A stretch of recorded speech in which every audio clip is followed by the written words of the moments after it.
Long live UPPL, long live, long live, long live. Pramod Borocha Jindabad, Jindabad, Jindabad. Pramod Borocha Jindabad, Jindabad, Jindabad.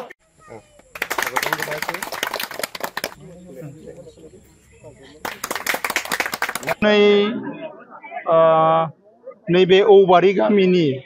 Uttar पानबारि सुबुरियाव बयबो रायजो राजानि नुजाथिनायाव दिनै बिथांमोननि गामिनि ओनसोलनि रायजो राजाफोरा बयबो बुंदोंमोन जे इउपिपिएलआव जयनिं जागोन होननानै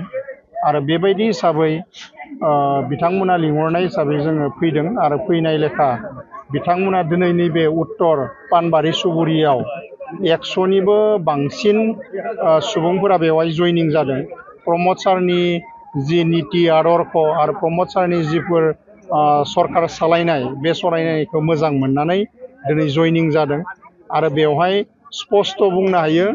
दिनैनि दिनाव मोननै जयनिं जादों। उपरकोटिनि मधुगुसि सुबुरियावबो 100नि बांसिना बेवहाय माने जयनिं जादों। बयबो रायजो राजाफ्रा खौसे जानानै दिनै इउपिपिएल दोलोखौ हेफाजाब होलांबाय थादों आरो फैबाय थानाय समाव बे सुक्लाय सेरफां ओनसोलखौ डेभेलपमेन्ट आरो बयबो जाति जनगोष्ठीनि सममर्यादा सम उन्नयन आरो सुक्लाय सेरफां ओनसोलनि जौगानायखौ नायनानै प्रमद सारनि नीति आदर्शखौ नायनानै सुक्लाय सेरफां ओनसोलनि बयबो जाति जनगोष्ठीया खौसे जानानै दिनैनि तारिखआव जयनिं जानो थाखाय रेडि जादों आरो जयनिंबो जाबाय थादों। आरो मोनसे गिदिर बाथ्राया बेनोदि प्राक्तन जितु इएम गणेश कछारीनि बे औबारि ओनसोलाव खानथामनि गेजेराव दिनैनि तारिखआव 500निबो बांसिन मानसिफ्रा बेवहाय जयनिं जादों। दा बेवहायनो बुंनो हायो जे सुक्लाय सेरफां ओनसोलाव गुबुन दोलोफोरनि जितु भिटि गुबुन दोलोफोरनि जिफोर प्रभाब बे प्रभाबा गैया जादों आरो बे प्रभाबा माने रायजो राजाफोरनियाव माने जेरैबायदि बिथांमोना मावनांगौमोन 17 बोसोराव थानानै आरो नैबे 5 बोसोराव थानानै दा जाय माने इएम जाबाय थादों जेरैबायदि सालायनांगौमोन बेबायदि सालायनो हायैनि थाखाय बयबो रायजो राजायानो खौसे जानानै इउपिपिएल दोलोखौ हेफाजाब होदो आरो जुगदान खालामबाय थादो आरो बिनिखायनो फैबाय थानाय जि सेप्तेम्बर दानाव जानो गोनां इलेक्सन जुदि जायोब्ला बयबो रायजो राजाया हेफाजाब होनो थाखाय रेडि जानानै दङ जे सुक्लाय सेरफांखौ उद्धार खालामनो थाखाय रेडि जानानै दङ। जोङो 1 बोसोरनि आगोलनिफ्रायनो जयनिं खालामबोबाय थादों। जयनिंआ दिनैनि तारिखआव बुंनो थाङोब्ला 5000निबो बांसिन सुबुंफोरा जयनिं जादों आरो बिनिखायनो जोङो आरो फैबाय थानाय समावबो गोबां माने जयनिं खालामनो थाखाय जोङो बयबो रायजो राजाफोरा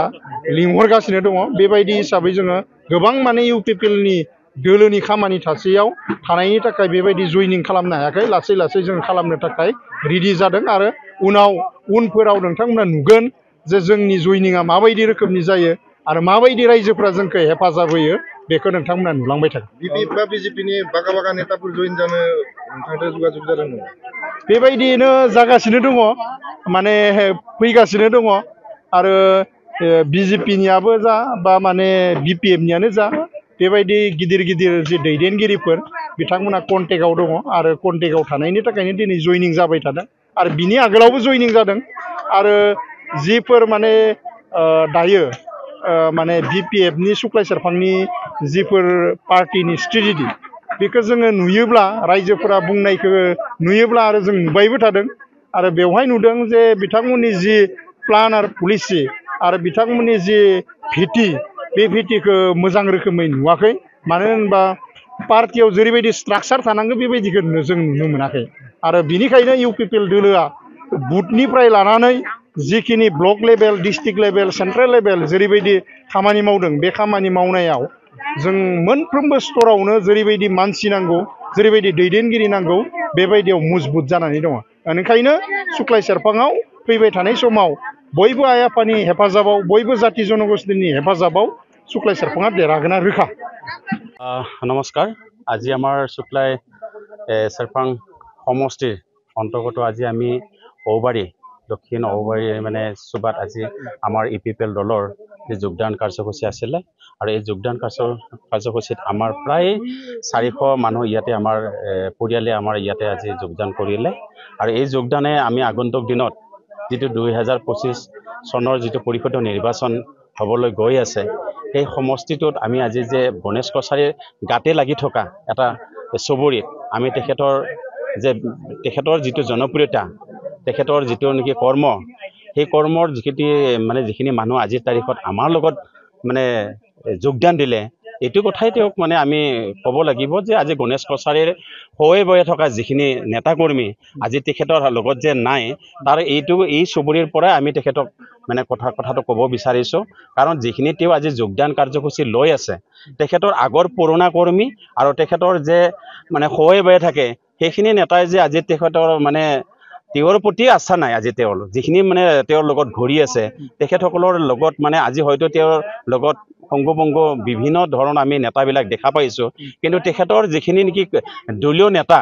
সেইখিনিৰ তেওঁৰ চাবলৈ গ'লে আজি তেখেতৰ মানে 2 দিন পিছত সেই নেতাখিনিও তেওঁৰ মানে লগত মানে নাথাকিব এইটোই প্ৰমাণ কৰিছে কাৰণ আমাৰ বিটিচিৰ আজি যিখিনি পৰিষদীয় নিৰ্বাচনৰ আগমুহূৰ্তত যিখিনি বিপিএফৰ দলৰ পৰা যিখিনি নেকি ভাগা নেতাবিলাক আমাৰ দলত আজি যোগদান হৈ আছে চন্দন বৰ্ম ডাঙৰীয়াই সৌখিদিনা যোগদান হ'ল খাম্পা গৰি ডাঙৰীয়াই যোগদান কৰিলে আৰু বহুত নেতা আছে তেনেকুৱা আৰু এই 2 মাহত যে বিপিএফৰ যে ভিত্তিটো তেওঁলোকৰ যে শূন্য হ'বলৈ গৈ আছে এইটো এটা ইংগিত फरायसाफोरनि थाखाय मोनसे फोसावथाय सोलोंथाइ बोसोर 2025-2026 नि थाखाय फरायसाफोरनि गोदानै मुं थिसननाय लानानै फैदों doctor Shobha Brahma music and fine arts कलेजआ क'क्राझार सहरनि साखाथि हाब्रुबारियाव थानाय doctor Shobha Brahma music and fine arts कलेजआव दासान्दि बेचेलर अफ फाइन आर्ट्स आरो बेचेलर अफ मिउजिक आयदानि मुं थिसननाया सोलिगासिनो बेचेलर अफ फाइन आर्ट्स आयदायाव दङ पेइन्टिं ग्राफिक्स एप्लाइड आर्ट आरो स्काल्पचार फारसेथिं बेचेलर अफ मिउजिक आयदायाव Hindustani music Bhokaal Kathak dance tabla violin बड'र folk सं बड'र फक डान्स सेरजा सिफुं आरो खामखौ सोलोंनो हागोन बिटिआरनि गंसेल' मिउजिक एन्ड फाइन आर्ट्स कलेजआव गोसो गोनां फरायसाफोरा मुं थिसनोब्ला अनलाइननि गेजेरजों थिसननो हागोन doctor Shobha Brahma music and fine arts कलेजआव मुं थिसननायनि बागै आबुं बाथ्राखौ मिथिनोब्ला नैबे मबाइल नम्बर 9365491257 नङाब्ला 9085292451 आव थोंजों फोनांजाब खालामनो हागोन।